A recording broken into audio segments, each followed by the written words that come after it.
Notre feuilleton, vous savez où il a le bonheur, mais dans le Périgord, on vous le dit depuis le début de la semaine. Et c'est toi, Alicia, qui aujourd'hui nous présente ce feuilleton. Effectivement, je vais vous parler de maroquinerie, mais plus que de maroquinerie, c'est un changement de vie qui part de Bordeaux pour venir s'épanouir à l'Aiguillac de Cercle, un village qui est à 7 km de Brantôme. Mais ce changement de vie, eh bien, c'est Nathalie qui l'a opéré. Nathalie, une femme brillante, passionnée, déterminée et surtout très positive, qui a eu le courage de changer de vie du jour au lendemain, de retourner à l'école pour s'adonner à sa passion, la maroquinerie. Si vous qui êtes derrière votre téléviseur, vous avez encore des doutes quant au fait de changer de vie, eh bien croyez-moi, après ce sujet, vous vous sentirez pousser des ailes. Tous les matins, non loin de la commune de l'Aiguillac de Cercle, il y a une femme qui se balade avec son chien. Une image qui peut paraître banale, mais pour Nathalie, ce moment est très précieux. C'est pour bien commencer la journée. J'ai besoin de me ressourcer, de prendre l'air, de m'emplir, voilà. Et après, c'est bon, j'ai la pêche. Il n'y a pas si longtemps, Nathalie était assistante commerciale à Bordeaux. Après avoir été mise à la tête d'un poste qui ne lui correspondait pas, elle a décidé de tout quitter. Je me suis coupée de cette cohue citadine, des voitures, des klaxons, des gens stressés le matin. Ça, je ne supportais plus. Et là, je me suis posée. Et là, c'est une autre vie. Et son autre vie, c'est ça. Nathalie travaille le cuir et crée entièrement à la main des sacs. Un changement radical opéré il y a 3 ans. Elle retourne à l'école et fait un CAP en maroquinerie, une idée qui lui est venue en partie grâce à ses enfants. J'ai des filles, faire des sacs pour les filles, là oui, ça me parlait. Et puis elles sont en demande, donc elles m'ont demandé des sacs que j'ai dessinés, que j'ai réalisés. Et c'est parti comme ça, tout simplement. Nathalie s'est découverte artiste, car pour créer un sac, il faut être autant manuel qu'imaginatif. Et tout commence par un dessin. Déjà, il y a une demande du client. Le client, il veut tel volume, il a telle chose et telle chose à mettre dedans. Généralement, je fais une maquette. Et après, je réalise un patron qui, lui, va être définitif. Et à partir de ce patron, je vais découper mes pièces de cuir. Pour le sac que Nathalie va réaliser, elle va devoir découper 7 patrons différents. Un travail qui demande de la concentration et de la précision. Et vient ensuite, le plus important, le choix du cuir. Le modèle a des plis, donc il faut que le cuir puisse se plier, se plisser. Là, celui-là, je vais pouvoir le travailler exactement comme je veux. Donc là, on part sur le vert. Avant de procéder à la découpe, Nathalie doit étudier le cuir pour repérer les éventuelles anomalies qu'il faudrait éviter. Le travail va pouvoir commencer. Nathalie exerce son nouveau métier avec passion. Et même si elle débute dans cette voie, elle n'a aujourd'hui absolument aucun regret. Souvent, quand je travaille, je me dis, tu vois, tu y es arrivé. Tu es exactement là où tu voulais être et tu fais ce que tu voulais faire. Et bien souvent, on vient me chercher, tu t'arrêtes parce que je suis tellement bien que j'y passe la journée, quoi. Tout simplement. Nathalie ne compte plus ses heures de travail. Elle s'implique à fond dans ses créations. Car son nouveau métier est difficile. Le cuir est une matière vivante, il faut donc savoir le toucher, et ce jusqu'à la dernière manipulation. Quand on a terminé un sac, que tout s'est bien passé, qu'il est assemblé, que voilà, il est fabuleux, il est super comme je veux, la dernière couture, celle qui va terminer le sac, et celle-là, faut pas la louper. Alors là, celle-là, c'est concentration extrême, zen. Parce que le moindre faux pas, la pièce est morte. Il faudra donc plus de 10 heures de travail à Nathalie avant d'atteindre son but. Mais sa patience se révèle payante. Elle tient entre ses mains un modèle unique et d'une grande qualité. Reste le test ultime, celui de l'essayage.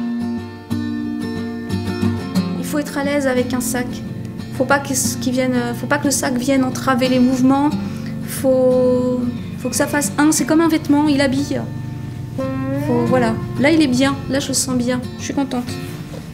Il vit bien, il réagit bien. Si Nathalie est satisfaite de son travail, le verdict final appartient à sa cliente. Catherine arrive dans l'atelier et va découvrir pour la première fois son sac. Bonjour Cathy, ça va? Oui, et toi? Ça y est, j'ai terminé le sac. Oui, c'est ce que j'allais te demander, si ma petite merveille était prête. Elle est prête. Merveille, c'est toi qui vas dire.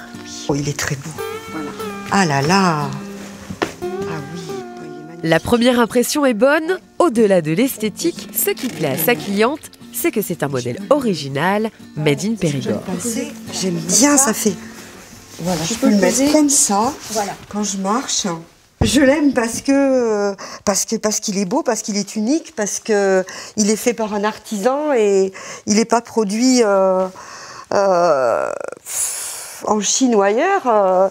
Il est fait par quelqu'un qui aime son travail et puis ça se voit. J'espère que tu es contente de toi parce que moi je suis très contente. Nathalie a réussi, elle est maroquinière, c'est aujourd'hui sa vie. Et cette reconnaissance la touche au plus profond d'elle-même. Ça fait du bien d'arriver à quelque chose de fini, puis qui fasse plaisir. Parce que là, pour le coup, ça me fait plaisir à moi, quoi. Bien sûr. Ça déborde.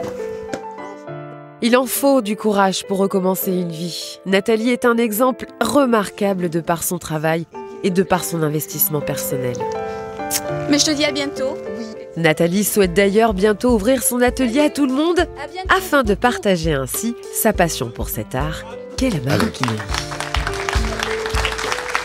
Et ce petit brin de femme, plein de joie de vivre, plein de positivité, eh bien elle est là. C'est une autodidacte qui a décidé de tout changer et qui a eu le courage de retourner à l'école. Je le répète encore parce que vous qui êtes derrière votre téléviseur, sachez que tout est possible avec un peu de volonté et surtout beaucoup de détermination. Et prendre soin de soi, finalement, c'est un peu ça.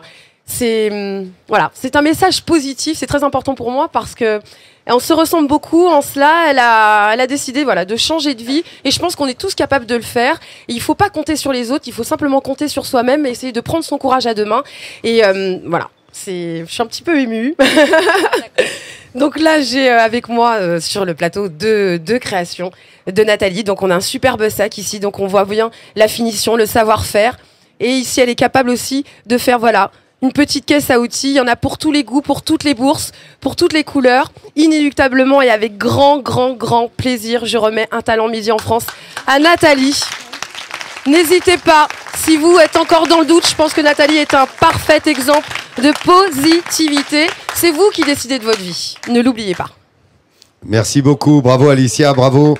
C'est remarquable, il y a beaucoup d'émotions dans cette transmission du Talent Midi en France. Franchement, sincèrement. Eh oui, c'est ça aussi Midi en France. Voilà, merci Alicia de cette émotion. Nos impressions à nous sur Brantôme, parce que Brantôme, ça a été vraiment une ville qui nous a tous touchés au cœur. Voilà, c'est d'une beauté, cette Venise du Périgord. Regardez ces belles images que l'on vous présente. Vous comprenez là que c'est vraiment une petite île de 300 mètres de diamètre dans laquelle on peut déambuler à la rencontre de ces pierres qui sont en place déjà depuis plus de 1000 ans. Regardez l'architecture, le patrimoine bâti qu'il y a ici, les visites que l'on peut y faire. Et puis forcément, les canards ici sont en liberté. Inutile de vous dire que ça fait plaisir à notre vétérinaire. Non, c'est un choc culturel et en même temps, on s'y sent bien dans cette ville paisible.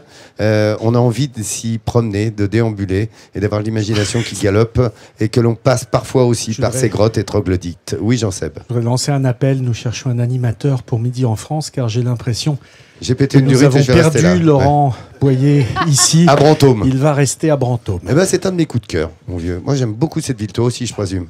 J'adore. Ben voilà, on est tous tombés amoureux de Brantôme. Hein. Je l'ai visité, moi, la grotte de Villars hier. C'est C'est absolument pas vrai. Bien sûr que c'est vrai.